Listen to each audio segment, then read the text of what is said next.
Hay dolores que el tiempo no borra, pero que las arrugas en mi rostro han aprendido a cargar con dignidad. Esta es la historia de cómo encontré luz en la oscuridad más profunda. Me llamo Esperanza Ramírez Vega, y hoy, a mis 83 años, miro hacia atrás con el corazón en paz, aunque las cicatrices sigan presentes. Nací en un pequeño pueblo cerca de Guadalajara en 1942, pero mi historia realmente comenzó en 1962, cuando creí haber encontrado el amor de mi vida. Antes de continuar mi historia, mijo, me encantaría saber desde dónde estás viendo este video. ¿De qué ciudad o país me acompañas hoy? Cuéntamelo en los comentarios. Y si mi historia te parece importante, te pido de corazón que te suscribas al canal y le des un me gusta a este video. Cada persona que se suscribe es como una flor nueva en el jardín de mi vida. Gracias por estar aquí conmigo, mijo. Roberto Fuentes tenía la sonrisa más encantadora de todo Guadalajara. Era el hijo del panadero don Javier, un hombre respetado en el barrio de San Juan de Dios. Yo trabajaba vendiendo flores en el mercado junto a mi madre, y cada mañana él pasaba con su canasta de pan recién horneado, para la flor más bonita del mercado. Me decía mientras me regalaba un pan dulce. ¿Cómo no enamorarse de esos gestos? Nos casamos en la parroquia de Nuestra Señora del Rosario un domingo de mayo. Todavía recuerdo el olor a azahares y el sonido de los mariachis interpretando Las Mañanitas. Mi vestido era sencillo, cosido por mi madrina Dolores, pero yo me sentía como una reina. Mamá lloraba de felicidad y papá, aunque serio como siempre, me entregó con orgullo. «Cuídala bien», le dijo a Roberto, quien asintió solemne. Si hubiera sabido lo que vendría después. Los primeros meses fueron como un sueño. Nos instalamos en una pequeña casa de 2 habitaciones cerca de la panadería de su padre. Por las mañanas, el aroma del pan recién horneado entraba por la ventana mientras yo preparaba el desayuno. Roberto trabajaba con su padre y yo seguía vendiendo flores en el mercado. Por las noches, soñábamos con los hijos que tendríamos y el futuro que construiríamos juntos. La primera bofetada llegó exactamente 6 meses después de la boda. Recuerdo cada detalle como si hubiera sido ayer. En la radio sonaba Sabor a mí, de Eddie Gourmet y Los Panchos. Eran casi las 10 de la noche y la cena se estaba enfriando. Roberto no había llegado a casa y yo estaba preocupada. Cuando finalmente escuché sus pasos en el patio, corrí a abrir la puerta. Entró tambaleándose, con la camisa manchada y oliendo a tequila mezclado con un perfume que definitivamente no era el mío. «¿Dónde estabas, Roberto?» Estaba preocupada. Le pregunté mientras lo ayudaba a sentarse. Su mirada cambió de repente. Sus ojos, normalmente cálidos como la miel, se volvieron fríos y distantes. Sin decir palabra, su mano cruzó mi rostro con tal fuerza que caí sobre la mesa, tirando los platos al suelo. «En mi casa no se cuestiona al hombre», dijo con una voz que no reconocí. «Aprende tu lugar, Esperanza». Esa noche, acostada junto a él, lloré en silencio mientras las palabras de mi madre resonaban en mi cabeza. «El matrimonio es para toda la vida, hija. Hay que aguantar y rezar para que Dios cambie el corazón del esposo». Y aguanté. Dios sabe que aguanté. 3 meses después de aquel incidente, descubrí que estaba embarazada.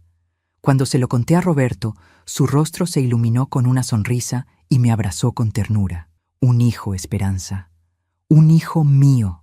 Por un momento, creí que todo cambiaría, que el bebé traería de vuelta al hombre del que me enamoré. Qué ingenua fui. El embarazo no detuvo los golpes, solo los cambió de lugar. Ahora cuidaba de no golpear mi vientre, pero mi espalda, mis brazos y mis piernas seguían recibiendo su furia cada vez que llegaba borracho, cada vez que la comida no estaba a su gusto, cada vez que simplemente necesitaba descargar su rabia. Carmelita nació una madrugada de febrero de 1963, después de 18 horas de parto. Roberto no estaba allí. La comadrona doña Mercedes me sostuvo la mano mientras yo pujaba y gritaba de dolor. «Eres fuerte, mijita», me decía, «más fuerte de lo que crees». Cuando por fin escuché el llanto de mi niña, sentí que algo dentro de mí renacía también. Roberto apareció al día siguiente, con una muñeca de trapo y una disculpa. Lloró al cargar a su hija por primera vez. Te juro que voy a cambiar, Esperanza, por ella, por ti, te lo juro por Dios. Y yo, con la inocencia que solo da el deseo desesperado de ser amada, le creí. Las cosas mejoraron por un tiempo. Roberto llegaba temprano a casa, jugaba con Carmelita, me ayudaba con algunos quehaceres. Por las noches me abrazaba y me pedía perdón por todo el daño causado. Yo rezaba cada noche agradeciendo a la Virgen por el milagro. Pero los milagros, a veces, duran poco. Un domingo, después de misa, fuimos a visitar a mis padres. Mamá notó inmediatamente que algo andaba mal conmigo. Me llevó a la cocina con el pretexto de preparar café y allí, lejos de los oídos de Roberto, me preguntó directamente, ¿te sigue pegando? Negué con la cabeza, incapaz de mirarla a los ojos. Ella tomó mis manos entre las suyas, ásperas por años de trabajo, y susurró, «No puedes seguir así, hija, te va a matar un día». «¿Y qué hago, mamá? ¿A dónde voy con una niña pequeña? No tengo nada». «Tienes tus manos y tu corazón», respondió. «Y nos tienes a nosotros». Regresamos a casa en silencio esa tarde. Roberto iba jugando con Carmelita, haciéndola reír con sus gestos y voces. Yo observaba, dividida entre el miedo y el amor. ¿Cómo podía el mismo hombre ser tan tierno y tan cruel? Fue en abril de 1964 cuando descubrí que estaba embarazada nuevamente. Miguel nació en diciembre de ese año, en medio de una de las peores temporadas de violencia. Roberto había perdido su trabajo en la panadería después de llegar borracho varios días seguidos. Su padre, don Javier, cansado de disculparse con los clientes, le dijo que no volviera hasta que se compusiera. Sin trabajo, Roberto pasaba los días en cantinas y sus noches desquitándose conmigo.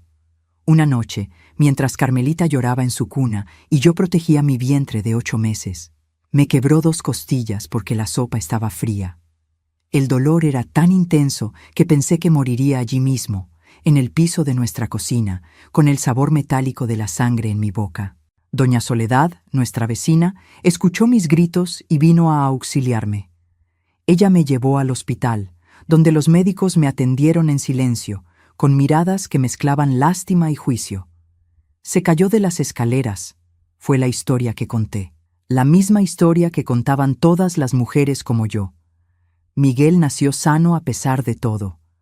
Un niño hermoso con los ojos de su padre, pero con la dulzura que Roberto había perdido en algún momento del camino. Durante el siguiente año, la vida se convirtió en una rutina de supervivencia. Roberto encontraba trabajos temporales que perdía rápidamente. Yo vendía flores en las afueras del mercado, con Miguel amarrado a mi espalda y Carmelita jugando cerca de mí. Los centavos que ganaba apenas alcanzaban para alimentarnos. Las golpizas continuaron, ahora mezcladas con insultos cada vez más crueles. «Eres una inútil. No sirves ni para darme hijos fuertes. Debería buscarme una mujer de verdad». Cada palabra era un puñal que se clavaba profundo. En 1966, descubrí que estaba embarazada por tercera vez. También descubrí la verdadera razón de las ausencias de Roberto. Fue doña Mercedes, la comadrona que había traído a mis hijos al mundo, quien me lo contó. No quería hacerlo, pero sentía que yo tenía derecho a saber. «Esperanza, hija, hay algo que debes saber», me dijo una tarde mientras me revisaba. «Roberto tiene otra mujer. Se llama Consuelo y trabaja en la tienda de telas del centro. Todos lo saben, menos tú».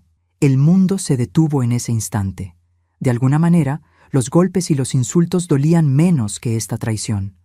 Había soportado todo en nombre del amor y de los votos que hicimos ante Dios. ¿Y él simplemente había encontrado consuelo en otros brazos? Esa noche, cuando Roberto llegó, no le reclamé. Serví la cena en silencio, acosté a los niños y esperé. Él notó mi silencio, mi mirada distante. «¿Qué te pasa?», preguntó irritado. «¿Por qué me miras así? ¿Quién es Consuelo?». Las palabras salieron de mi boca antes de que pudiera detenerlas. Lo que siguió fue la peor golpiza de todas. Esta vez no se contuvo. Sus puños encontraron cada rincón de mi cuerpo mientras gritaba que yo no tenía derecho a cuestionarlo, que era un hombre con necesidades que yo no satisfacía, que Consuelo era 1000 veces más mujer que yo. Cuando terminó, tirada en el suelo de nuestro dormitorio, con sangre manchando mi vestido, supe que no sobreviviría a otra noche como esta. Ni yo, ni el bebé que crecía en mi vientre. Esa noche, mientras Roberto dormía profundamente, tomé una decisión que cambiaría nuestras vidas para siempre. La madrugada del 3 de marzo de 1967, tomé la decisión más difícil de mi vida. Con el cuerpo adolorido, empaqué lo poco que podía llevar en un pequeño atado: 2 mudas de ropa para los niños, un vestido para mí y la medalla de la Virgen de Guadalupe que me regaló mi abuela el día de mi primera comunión. Desperté a Carmelita, que ya tenía 4 años, y le susurré al oído que debíamos ser muy silenciosos. Sus ojitos somnolientos me miraron con confusión, mientras yo recogía a Miguel, de 2 años, que seguía dormido. Mi vientre, donde Luis crecía desde hacía 5 meses, pesaba como una piedra mientras caminaba de puntillas por el pasillo. El reloj de la cocina marcaba las 4 de la madrugada. Roberto roncaba en nuestra habitación, con la camisa aún puesta y apestando a tequila barato. Sabía que no despertaría hasta bien entrada la mañana. «¿A dónde vamos, mamá?», preguntó Carmelita cuando ya estábamos en la calle. «Con los abuelos, mi cielo», le respondí, rogando a Dios que mis padres no me cerraran la puerta. Caminamos por las calles oscuras de Guadalajara mientras el cielo comenzaba a clarear. Las piernas me temblaban, no solo por el peso de Miguel en mis brazos y el cansancio, sino por el terror. ¿Y si Roberto nos encontraba? ¿Y si mis padres me rechazaban por abandonar a mi marido? Llegamos a la casa de mis padres cuando el sol apenas asomaba. La casa donde crecí, un pequeño adobe de techo de teja roja en las afueras de la ciudad, me pareció un palacio después de años viviendo con miedo. Toqué la puerta 3 veces, como solíamos hacer de niños para reconocernos. Mi madre abrió la puerta aún en camisón. Su rostro, marcado por los años y las preocupaciones, pasó de la sorpresa al horror cuando vio mi labio partido y los moretones que asomaban bajo mi rebozo. «¡Madre Santísima! ¿Qué te ha hecho?», exclamó, haciéndose a un lado para dejarnos entrar. «Me voy a quedar sin hija si me quedo con él, mamá», fue todo lo que pude decir antes de romper en llanto. Papá apareció en el pasillo, con el ceño fruncido y el rostro marcado por el sueño interrumpido. Al vernos, sus ojos se llenaron de lágrimas, algo que jamás había presenciado en mis 25 años de vida. «Mi niña», murmuró mientras me abrazaba con cuidado de no lastimar más mi cuerpo maltratado. Durante las primeras semanas, permanecí encerrada en casa de mis padres. El miedo a que Roberto me encontrara me paralizaba. Cada ruido en la calle me hacía saltar. Cada sombra que pasaba por la ventana me enviaba corriendo a esconderme. Mis padres me acogieron sin reproches, pero el resto del mundo no fue tan comprensivo. Pronto, los rumores comenzaron a circular por el barrio. La hija de los Ramírez abandonó a su marido. Dicen que tiene otro hombre. Dejó su hogar estando embarazada. ¡Qué vergüenza! La primera vez que salí a la tienda, casi un mes después de nuestra huida, doña Josefina, la esposa del tendero, me miró de arriba abajo con desprecio evidente. «Buenos días, Esperanza.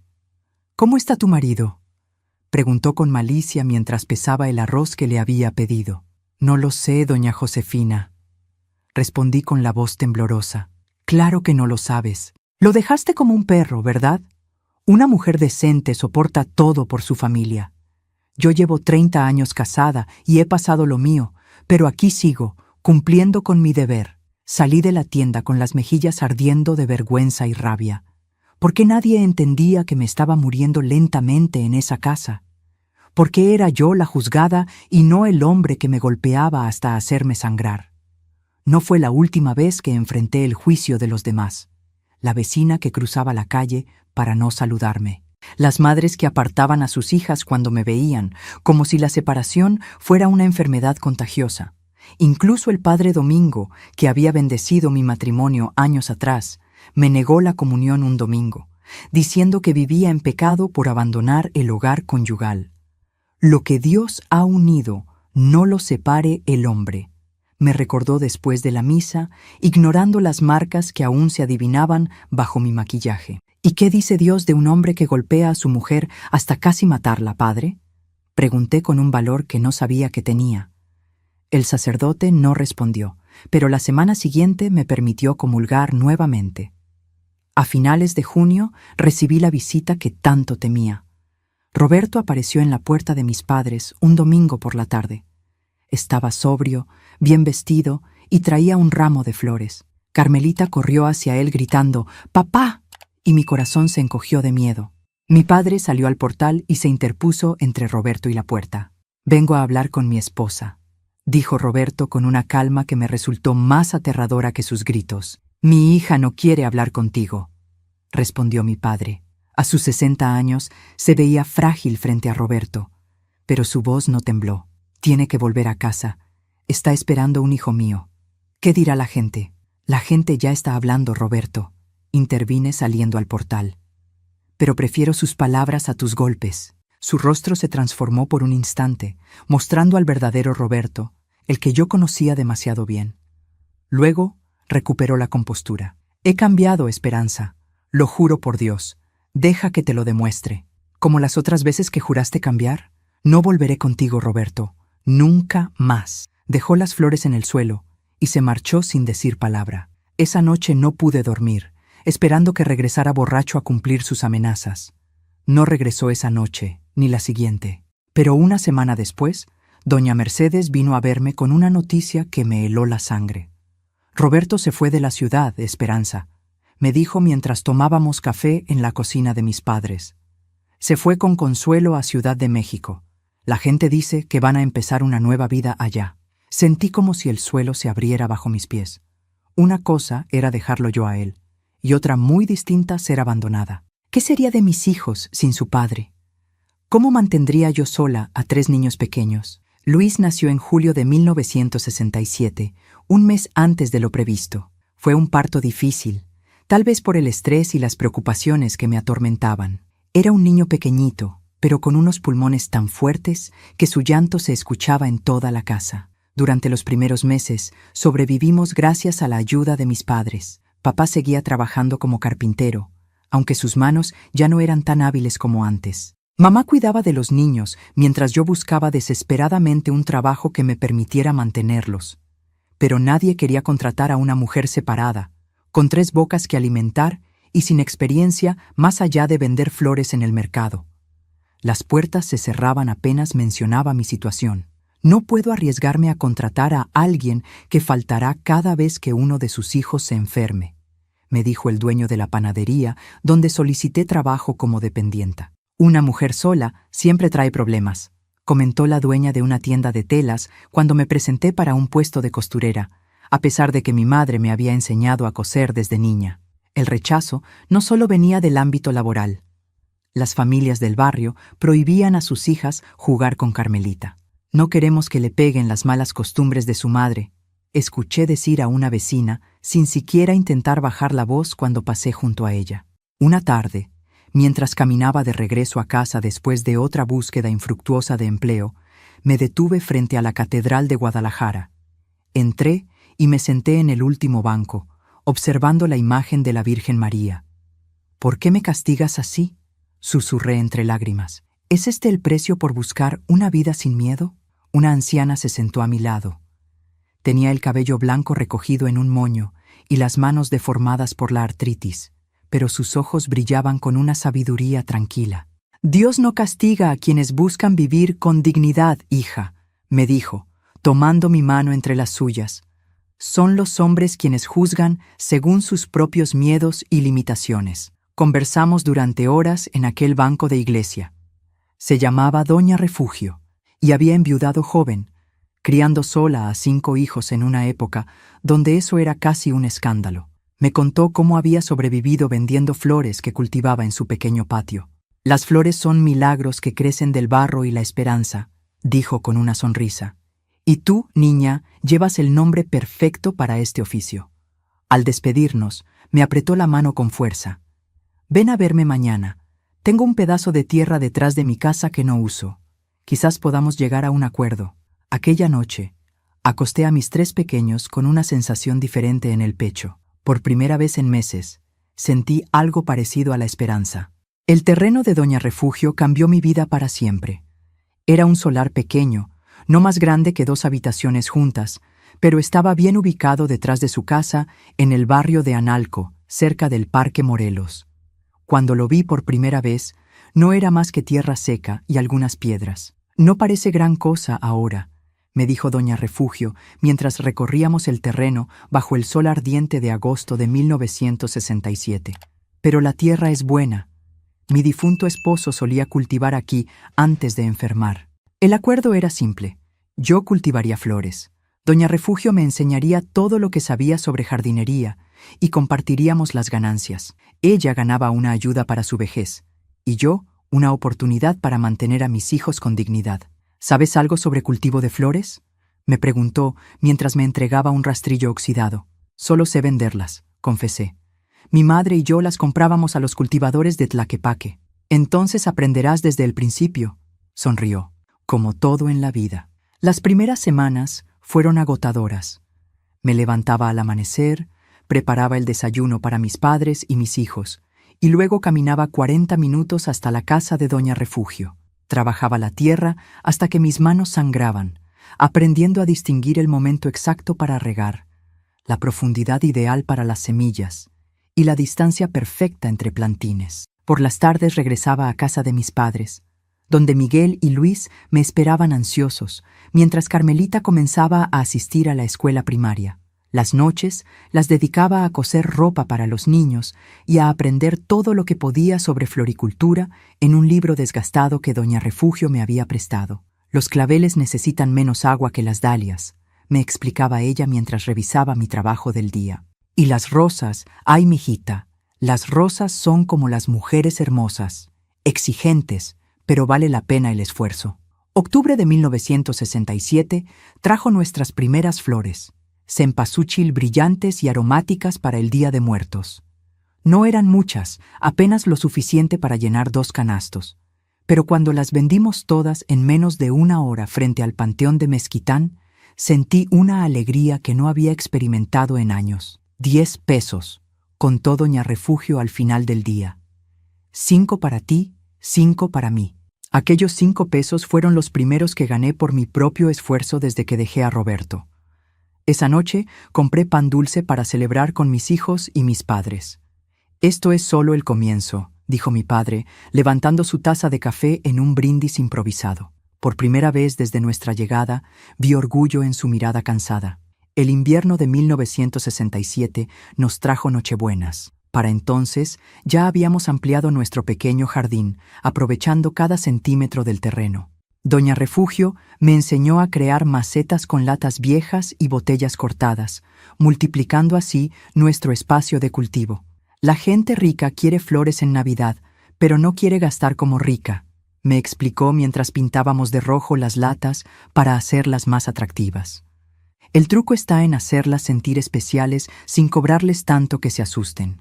Vendimos cada Nochebuena, y para enero de 1968 había ganado lo suficiente para comprar zapatos nuevos para los 3 niños. Eran zapatos sencillos, de los más baratos en la zapatería, pero cuando vi a Carmelita probarse los suyos, girando para admirarlos, supe que estaba en el camino correcto.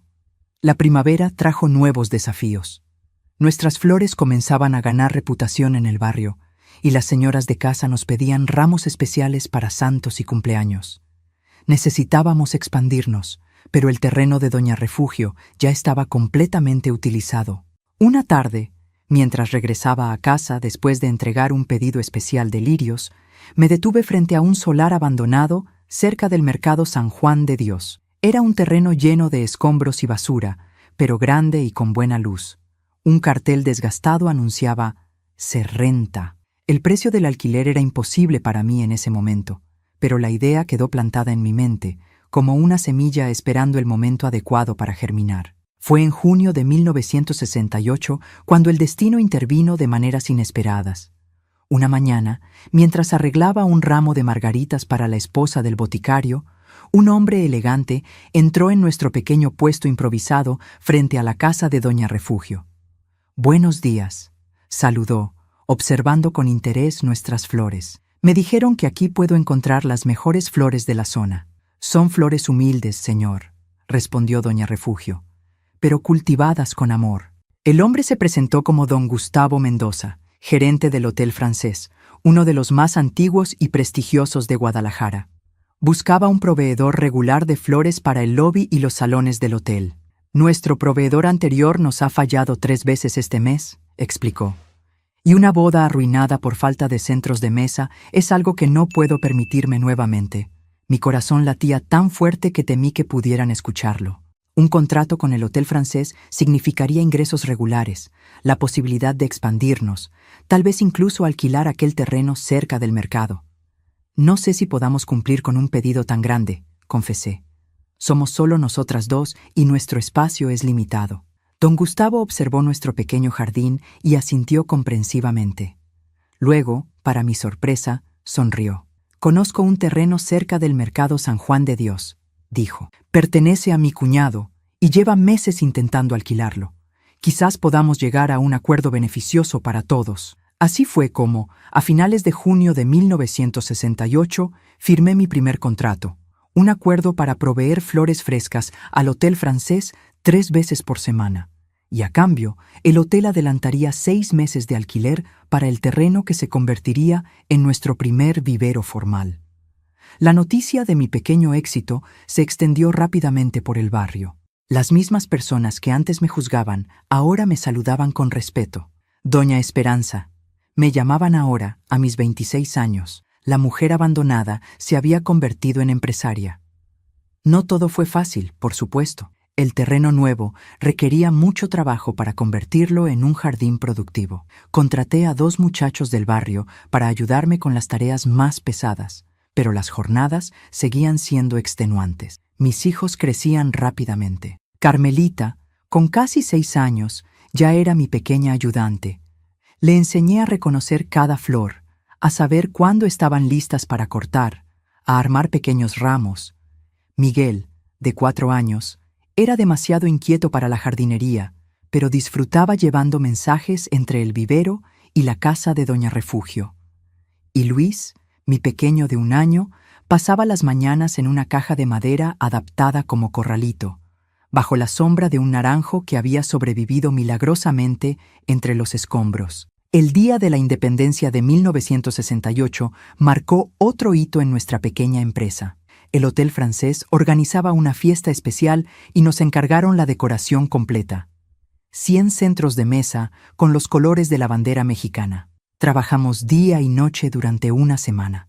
Doña Refugio, mis padres, Carmelita, los 2 muchachos que había contratado, e incluso algunas vecinas que se ofrecieron a ayudar por unas monedas. El resultado fueron 100 arreglos de noche, buenas rojas, margaritas blancas y hojas verdes que arrancaron suspiros de admiración. «Esto merece un nombre», dijo don Gustavo mientras supervisaba la instalación de los arreglos en el gran salón del hotel.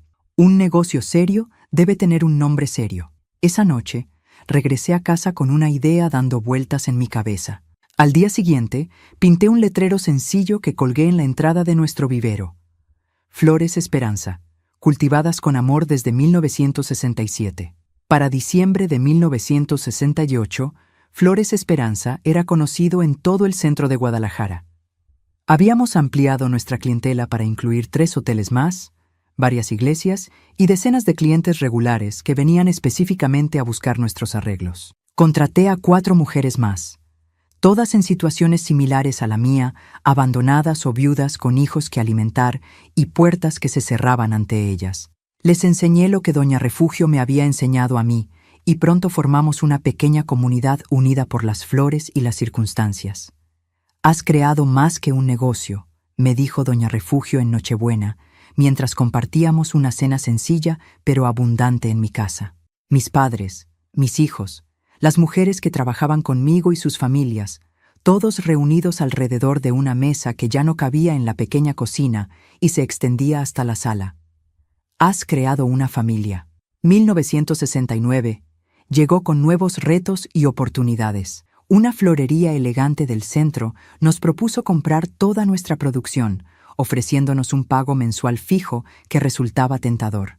La oferta significaba estabilidad financiera, pero también renunciar a nuestro trato directo con los clientes, a la posibilidad de seguir creciendo por nuestra cuenta. «¿Qué harías si fueras yo, Doña Refugio?», le pregunté una tarde mientras contemplábamos nuestro jardín florecido. La anciana sonrió. sus ojos brillantes, a pesar de las cataratas que comenzaban a nublarlos. Yo ya soy vieja, Esperanza. He visto muchos amaneceres.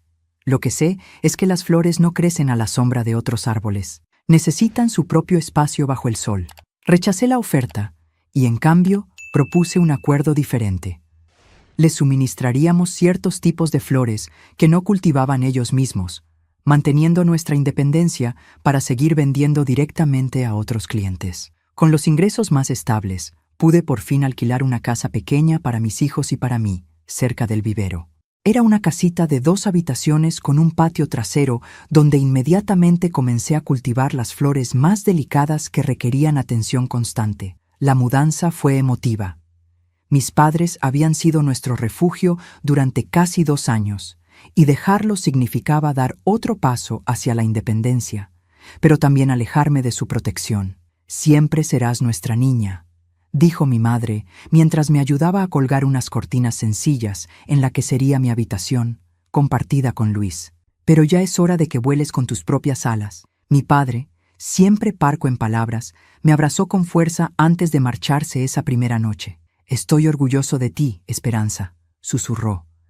«Más de lo que jamás podrías imaginar». En nuestra primera noche en la casa nueva, reuní a mis 3 hijos en la pequeña sala.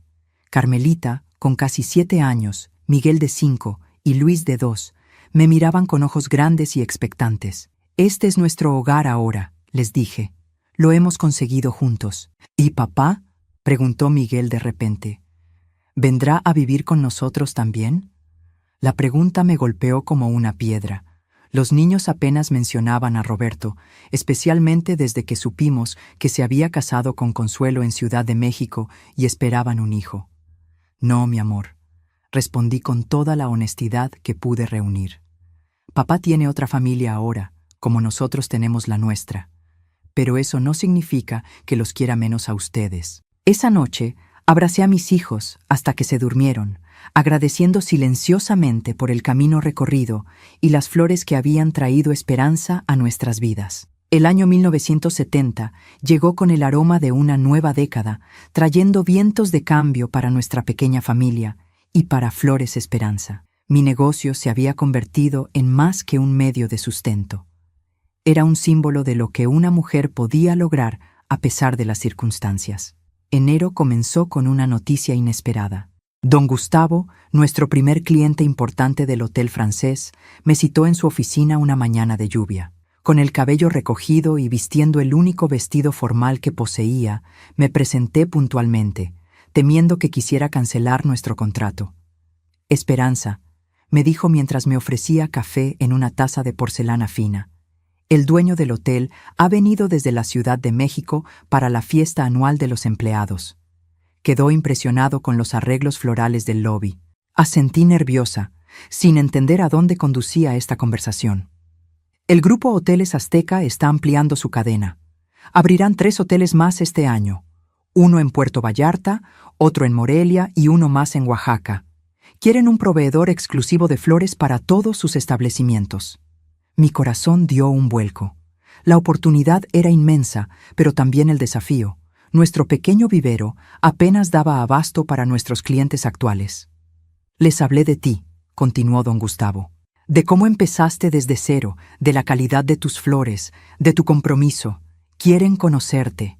3 días después, me encontraba sentada frente a don Alejandro Torres, un hombre de unos 60 años, con un bigote perfectamente recortado y ojos penetrantes que parecían evaluarme con cada parpadeo. «Me dicen que usted no tiene formación en floricultura», comentó mientras examinaba uno de mis arreglos. «Aprendí con doña Refugio, señor. Ella cultivaba flores desde antes que yo naciera. Y también he estudiado por mi cuenta, con libros y... ¿Y cómo piensa abastecer 4 hoteles cuando solo tiene un pequeño terreno?», interrumpió. La pregunta era directa, pero justa. Respiré hondo. «Tengo un plan, don Alejandro», respondí con una seguridad que no sabía que poseía. Necesitaría ampliar el terreno, contratar más personal, establecer un sistema de producción y distribución más eficiente. Con su contrato como garantía, podría solicitar un préstamo para la expansión. Sus cejas se arquearon levemente, quizás sorprendido por mi respuesta tan empresarial para ser una mujer con apenas educación primaria. ¿Y sus hijos? Me dicen que es usted madre soltera. La pregunta me tensó. Era el tipo de cuestionamiento que nunca le harían a un hombre. Mis hijos son mi motivación, don Alejandro. Por ellos me levanto cada día antes del amanecer y trabajo hasta que mis manos sangran. Ellos me hacen ser mejor, no peor en mi trabajo. Don Alejandro me observó en silencio durante lo que pareció una eternidad. Luego, inesperadamente, sonrió. Mi madre también fue madre soltera. Dijo con un tono más suave. Mi padre murió en la Revolución cuando yo tenía 2 años. Ella lavaba ropa ajena para mantenernos a mis 4 hermanos y a mí. Hoy tengo 10 hoteles gracias a su sacrificio. La reunión terminó con un apretón de manos y un contrato que cambiaría nuestra vida. Hoteles Azteca se comprometía a comprar el 70% de nuestra producción durante 3 años, con un adelanto sustancial para la expansión. Cuando salí de aquella oficina, me detuve en la Catedral de Guadalajara y entré a dar gracias. En el mismo banco donde había llorado desesperada años atrás, ahora derramaba lágrimas de gratitud. La expansión fue rápida y vertiginosa. Con el contrato como aval, el Banco Regional me otorgó un préstamo que me permitió comprar, no alquilar, un terreno 5 veces más grande que el original, a las afueras de la ciudad. Contraté a 15 mujeres más, todas con historias similares a la mía. Abandonadas, viudas, maltratadas, mujeres a quienes la sociedad había dado la espalda. María Elena, una viuda de 30 años con 5 hijos, se convirtió en mi mano derecha. Había trabajado en un vivero en Michoacán antes de que su esposo muriera en un accidente minero, y sus conocimientos técnicos complementaban a la perfección la sabiduría tradicional que doña Refugio me había transmitido. Podemos implementar un sistema de rotación de cultivos, sugirió, mientras recorríamos el terreno nuevo. Así aprovechamos mejor el suelo y tenemos producción todo el año. Para mayo de 1970, nuestro nuevo vivero estaba en pleno funcionamiento. Construimos un invernadero sencillo pero funcional para proteger las flores más delicadas de las lluvias torrenciales del verano. Las mujeres trabajaban en turnos, lo que les permitía atender a sus familias sin descuidar la producción. Pero el verdadero salto vino en julio, cuando una revista de sociales publicó un reportaje sobre la boda de la hija del gobernador, donde todos los arreglos florales habían sido creados por Flores Esperanza. La foto de un elegante centro de mesa con orquídeas blancas cultivadas en nuestro vivero ocupaba media página. El teléfono que acabábamos de instalar no dejó de sonar durante semanas. Las familias adineradas de Guadalajara querían nuestras flores para sus eventos sociales. Las iglesias más importantes nos solicitaban arreglos para sus altares. Incluso recibimos pedidos de Tijuana y Monterrey. Necesitamos una florería, decidí una tarde de septiembre, mientras 5 de nosotras trabajábamos hasta tarde para completar un pedido especial. Un lugar céntrico donde la gente pueda ver nuestros diseños y hacer pedidos directamente. Para entonces, mis hijos estaban completamente integrados en nuestra vida empresarial. Carmelita, con 8 años, ya sabía identificar cada variedad de flor y tenía un don especial para los arreglos. Miguel, de 6, se encargaba orgullosamente de llevar agua a las trabajadoras y mantener limpias las herramientas. Y Luis, mi pequeño de 3 años, pasaba las mañanas ayudando a su abuela, quien a pesar de su artritis insistía en participar en la empresa familiar. La primera florería Flores Esperanza abrió sus puertas el 12 de diciembre de 1970, Día de la Virgen de Guadalupe. Era un local modesto en la calle Juárez, no muy lejos del Parque Revolución, con grandes ventanales que permitían a los transeúntes admirar nuestros arreglos. Lo decoramos con sencillez pero elegancia. Paredes blancas, mostradores de madera clara y, por supuesto, flores por todas partes. Doña Refugio, entonces con 78 años y cada vez más frágil, cortó el listón inaugural. Sus manos temblorosas sostenían las tijeras mientras lágrimas de orgullo rodaban por sus mejillas arrugadas. De una semilla de dolor ha brotado un jardín de esperanza, dijo con voz quebrada.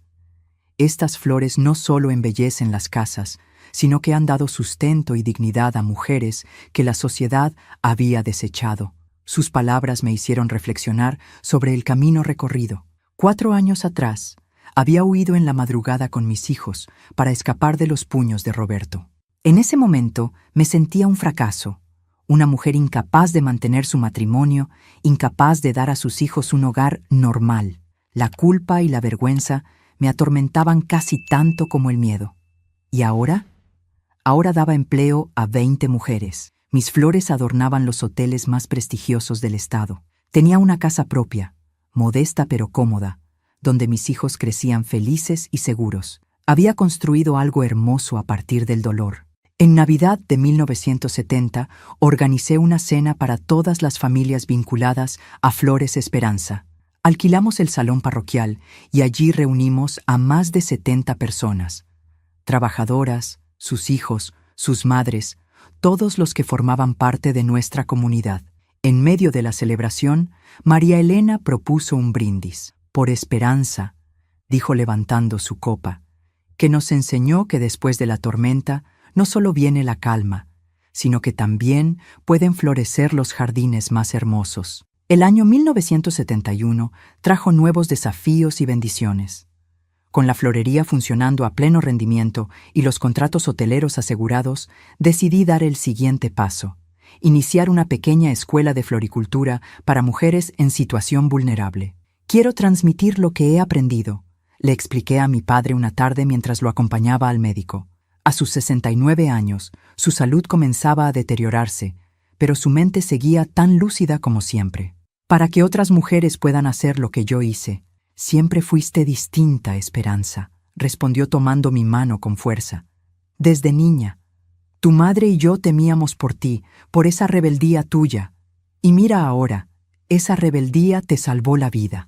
La Escuela de Floricultura Refugio Hernández, nombrada en honor a mi mentora, comenzó en marzo de 1971 con 12 alumnas. Eran mujeres referidas por la parroquia, el DIF municipal y el hospital, víctimas de violencia, madres solteras, viudas en situación precaria. Durante 6 meses recibían formación gratuita en cultivo, diseño floral y aspectos básicos de administración. Al graduarse, algunas se incorporaban a nuestra empresa y otras establecían sus propios pequeños negocios. Para mi sorpresa, el periódico local publicó un reportaje sobre la escuela. La mujer que convierte el dolor en flores, decía el titular, junto a una fotografía mía rodeada de mis alumnas. El artículo contaba mi historia sin sensacionalismos, presentándola como un ejemplo de superación. La publicidad inesperada trajo consecuencias que nunca imaginé.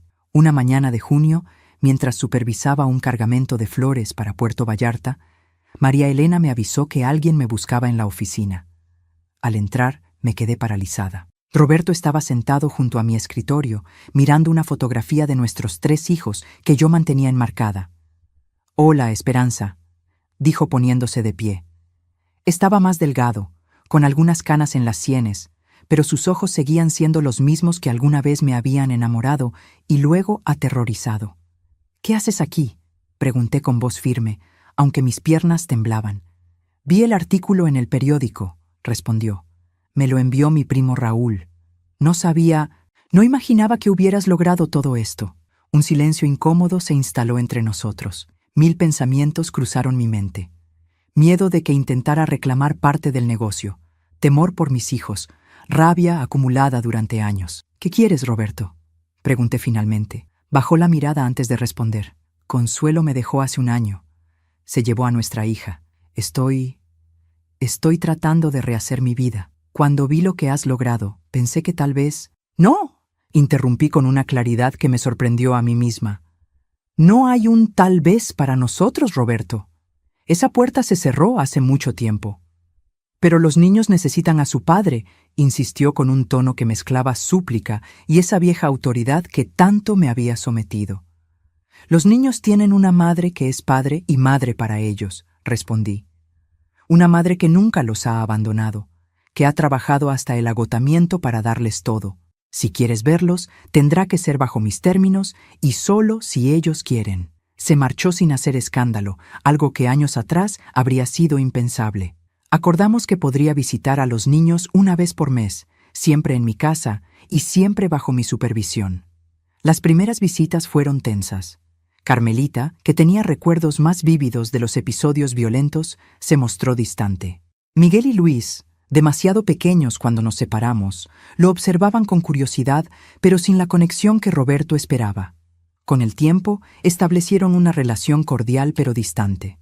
Roberto se había vuelto más tranquilo con los años, quizás domado por sus propios fracasos, quizás realmente arrepentido. Nunca llegó a ser el padre que mis hijos merecían, pero al menos dejó de ser el monstruo de mis pesadillas. Para finales de 1972, Flores Esperanza se había convertido en un referente en Jalisco. Teníamos 3 floristerías, un vivero principal y 2 terrenos adicionales donde cultivábamos variedades especiales. Empleábamos a más de 50 mujeres de forma permanente y otras tantas de manera temporal en temporadas altas. La Escuela de Floricultura Refugio Hernández había graduado a 3 generaciones de alumnas, muchas de las cuales habían iniciado sus propios pequeños negocios en pueblos circundantes. Algunas incluso se habían convertido en proveedoras nuestras, cultivando flores específicas que complementaban nuestra producción. En enero de 1973 recibí una invitación que jamás habría imaginado.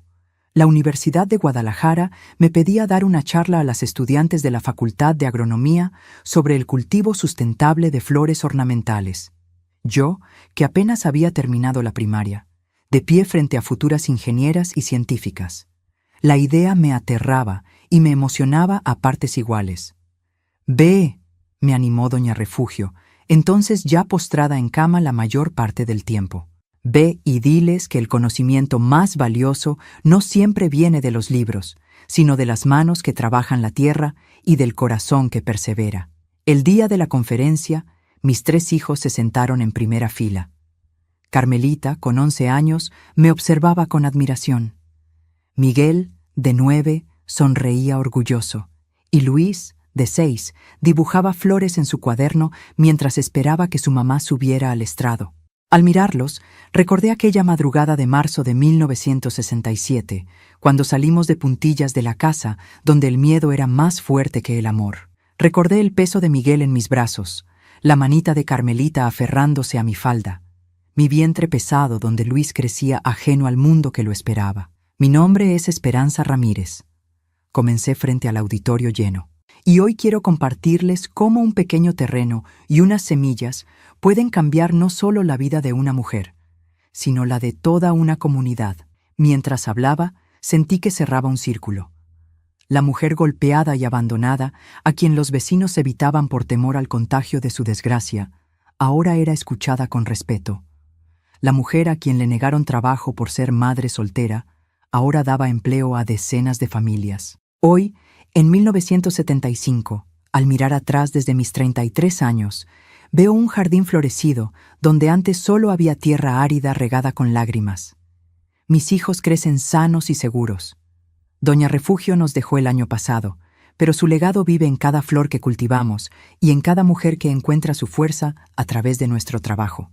Las cicatrices de los golpes de Roberto se desvanecieron hace tiempo, pero las lecciones permanecen. Que de la tierra más dura pueden brotar las flores más hermosas.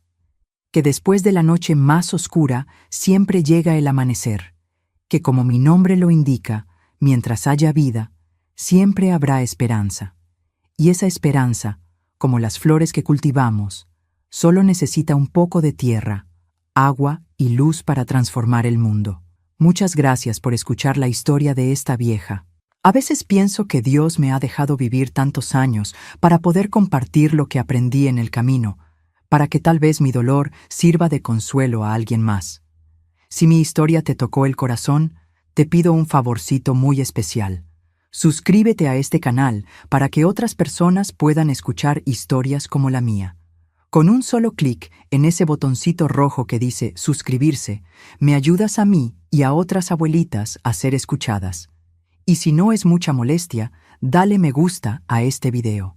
Cada corazoncito que recibimos es como una flor en el jardín de nuestra vida. Qué bonito es saber que nuestra experiencia vale algo para ustedes. También me encantaría saber qué piensas de mi historia. ¿Te recordó a tu mamá, a tu abuelita o a alguna mujer fuerte en tu vida?